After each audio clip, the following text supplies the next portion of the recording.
Olá, leitores! Hoje nós vamos falar sobre as minhas leituras do mês de julho.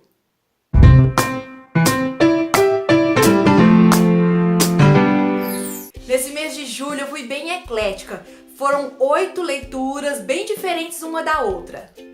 A primeira leitura do mês de julho eu comecei a ler no dia 30 de junho e terminei durante a madrugada. Então por isso que eu estou considerando a primeira leitura de julho. Essa foi uma leitura para participar do encontro virtual do Clube do Livro Reencontrando os Consagrados, lá do Sobre Livros. E foi o livro Memórias do Subsolo, do Dostoiévski. Esse título ele depende muito do tradutor, né? Porque aqui no caso é o Notas do Subsolo e o Memórias dos Subsolos é o mesmo livro, mas com traduções diferentes. Eu fiz essa leitura muito rápida por causa do aperto mesmo, porque como sempre eu tenho esse problema de deixar a leitura para o último minuto. Eu preciso melhorar isso. E o Clube do Livro era no sábado, no dia 1º, então eu não tinha mais tempo, com momentos bem densos, né, que exigiram muito de mim, principalmente estar lendo de madrugada, já cansada e tudo mais. Mas eu adorei a leitura, recomendo bastante e eu vou aproveitar já para convidá-los a participar do nosso próximo encontro virtual do Reencontrando os Consagrados. É um encontro virtual que acontece num chat que eu abro lá no Sobre Livros. E o próximo encontro será no dia 7 de outubro de 2017, às 15 horas. E nesse encontro nós vamos falar sobre o livro Confissões de uma Máscara, do Yukio Mishima. Todos estão super convidados a participar. Basta ler o livro e estar online dia 7 de outubro para a gente poder bater um papo sobre esse clássico da literatura japonesa. A minha segunda leitura foi o 16, primeiro volume da série Brave New Girl, escrito pela norte-americana Rachel Vincent. Como eu já falei pra vocês na resenha, eu vou deixar o link aqui em cima, eu me diverti muito com essa leitura. É uma narrativa em primeira pessoa, é uma distopia e que a gente acompanha uma clone. É bem interessante, a gente consegue se envolver muito com a personagem e apesar de apresentar um romance meio clichê, a história nos prende justamente pela quantidade de surpresa que ela nos apresenta. Recomendo a leitura para quem gosta de distopia e para quem gosta de romances bem fofos. A terceira leitura que eu fiz no mês de julho foi o Runner, A Perseguição. Runner é o primeiro volume de uma série chamada Sam Dryden e é escrito pelo norte-americano Patrick Lee. Esse foi um livro que a gente pode considerar policial, mas com toques bem fortes de ficção científica.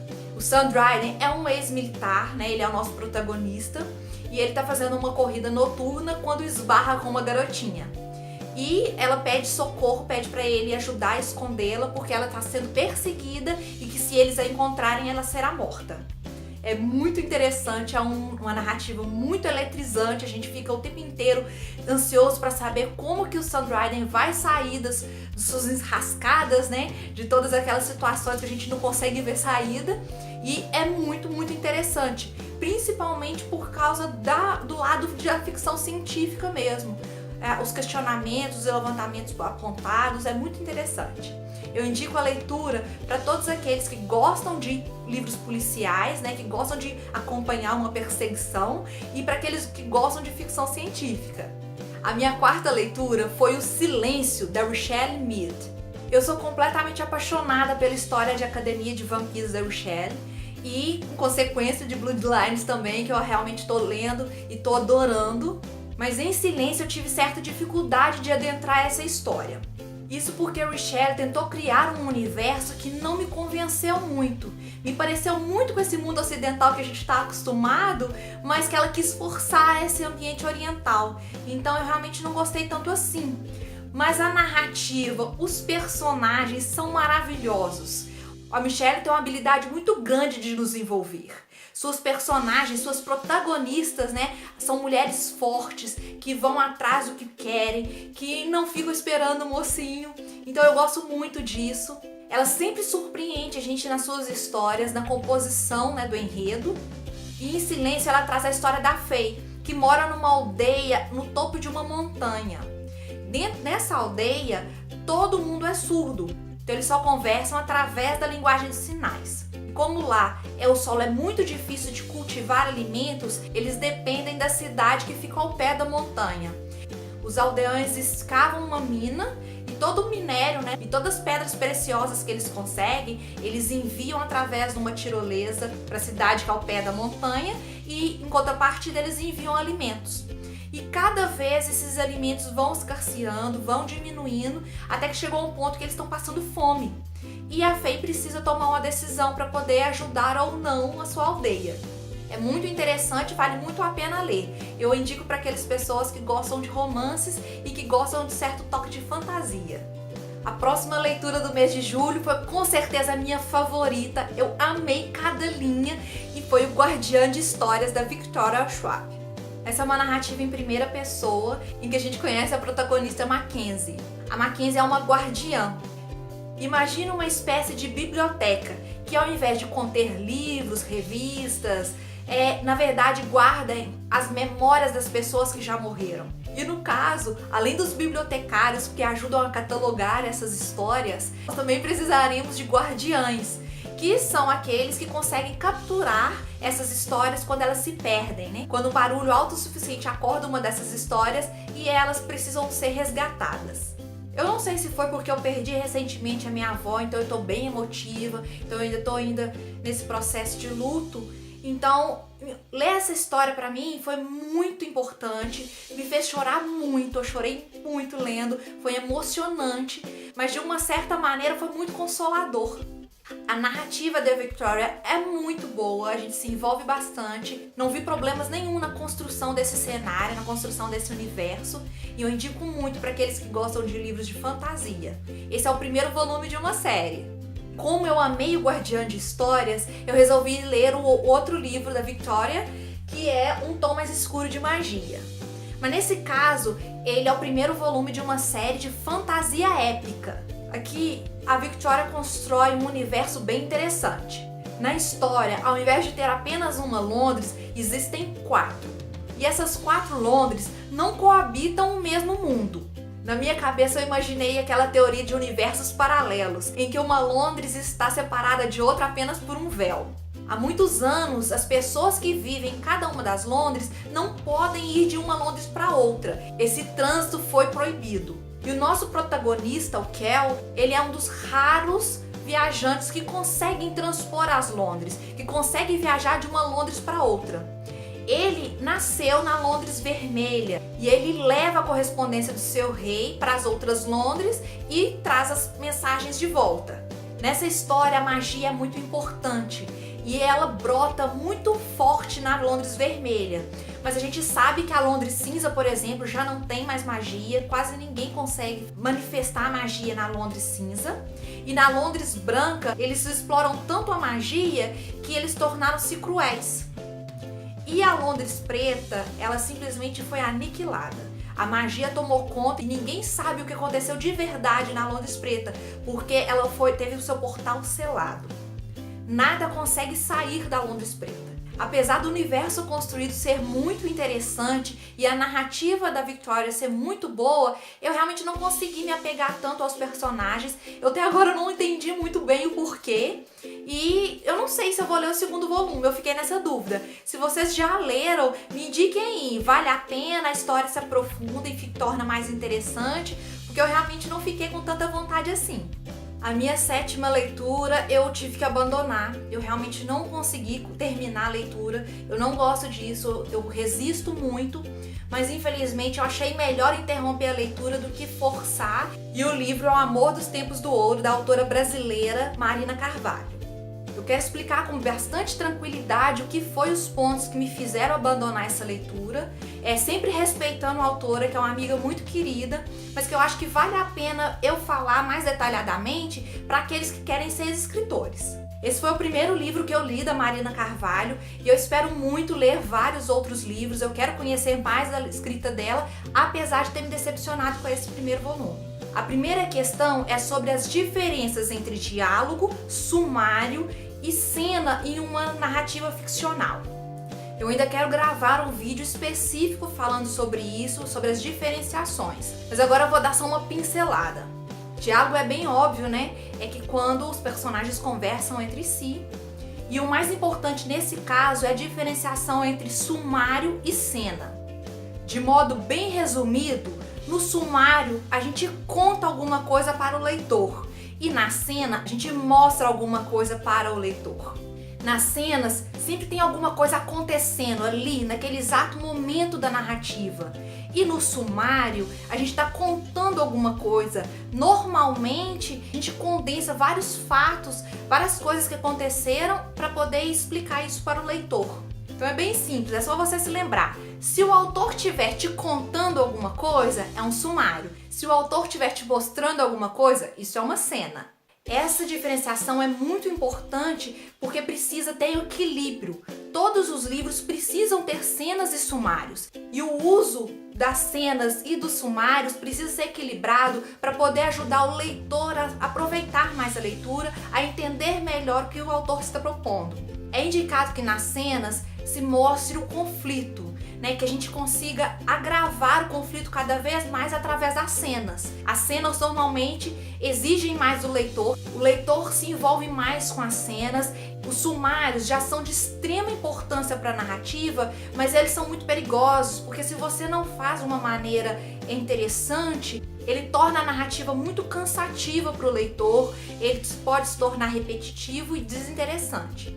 E a falta desse equilíbrio entre cena e sumário que eu acho que é o maior problema do Amor dos Tempos do Ouro. Quando a autora deveria nos mostrar alguma coisa, apresentar através de uma cena, ela nos conta e diminui o comprometimento com a história. São inúmeras reiterações, porque a autora quer muito que você absorva as informações. Mas ele também absorveria se fosse apresentado numa cena. Não seria necessário tantas reiterações, tantas repetições. Eu acredito que ela pega pelo excesso. E esse excesso, às vezes, subestima o leitor. Nas primeiras páginas, a Cecile escreve muitas cartas para os seus familiares mortos. Eu até imaginei uma cena que poderia substituir essas cartas de uma maneira muito mais atraente e que fixasse melhor na cabeça do leitor as informações que a autora queria propor. Mas eu achei melhor não falar aqui não, porque se ela quiser eu falo diretamente e tudo mais.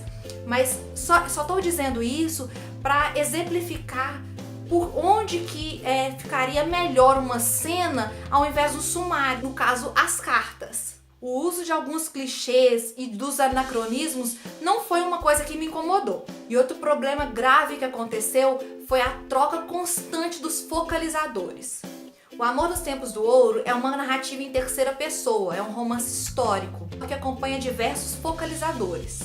E para conseguir explicar por que teve problema nessa troca de focalizadores, e apesar de ser um gênero diferente, eu escolhi como exemplo A Menina que Tinha Dons.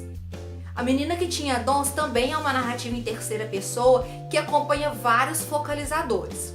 Só que nele, cada focalizador tem o seu próprio capítulo. Então a gente acompanha a visão de cada personagem em capítulos diferentes, Um capítulo da Melanie, outro capítulo da professora, outro capítulo do guarda. Cada capítulo, cada voz, cada focalizador fala com o leitor de uma maneira diferente. Traz a sua voz própria. Isso é bem difícil de fazer, mas é muito interessante para o leitor. Porque quando é a Melanie, por exemplo, quando a gente está acompanhando a personagem Melanie, que é uma criança, a gente consegue ouvir as palavras de uma criança. A gente consegue acompanhar a voz de uma criança.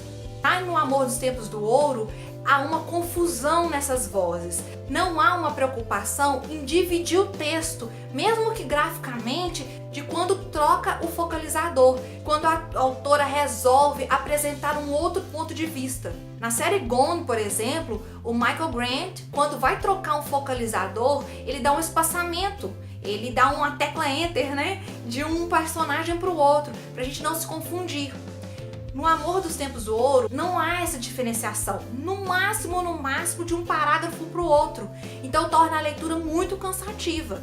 Diversas vezes eu tinha que voltar para tentar entender quem é que estava falando aquela hora, para tentar entender em qual cabeça que eu estava imersa.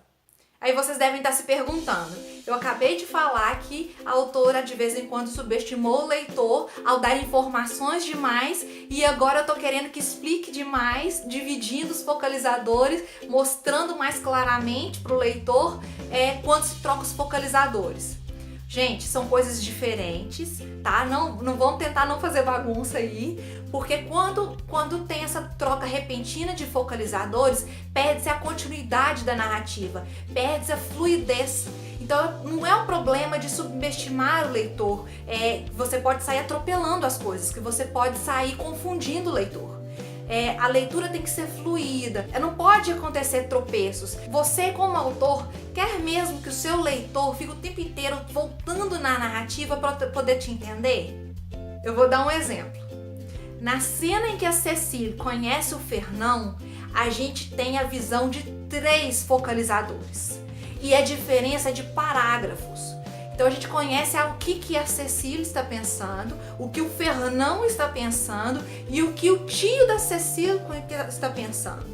Isso é muito confuso para uma cena só. O ideal nesse caso era escolher um único focalizador e durante a narrativa, durante as próximas páginas, ir apresentando o ponto de vista dos outros personagens. Eu sei que isso pode ser um tanto confuso e exige muito treino, muita leitura, muito estudo. Eu quis fazer essa análise do Amor nos Tempos do Ouro para poder ajudar os outros escritores a enxergar isso. Eu afirmo que não estou aqui para depreciar o trabalho de ninguém, gosto demais da Marina, torço muito pelo sucesso dela, eu acredito muito no potencial dela, mas eu não podia deixar de fazer uma análise que seria interessante para os escritores que estão aqui me assistindo.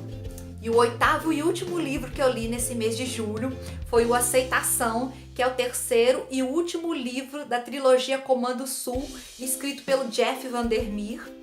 E para aqueles que acompanham o canal sabem que eu tava louca por esse 3º volume. Eu li os 2 primeiros e gostei muito. É um livro de ficção científica. Se você quiser conferir, eu vou deixar os links das resenhas aqui em cima. Então, é uma história muito intrigante e eu confesso que eu ainda tô tentando digerir vários pontos dela, tentando compreender realmente. Eu acho que vai valer a pena dar uma relida na trilogia completa. Este 3º volume, cada capítulo acompanha um personagem diferente e usa tantas técnicas literárias diferentes, porque tem uns capítulos que são narrados em 3ª pessoa, outros capítulos que é narrado em 1ª pessoa, e tem capítulos narrados em 2ª pessoa, que é incrivelmente difícil de fazer, e o Jeff Vandermeer consegue, e foi uma leitura realmente maravilhosa. Para você que quer ser escritor, eu acho que vale muito a pena conhecer essa trilogia, principalmente esse último volume, para você ver inúmeros exemplos de diferentes narrativas.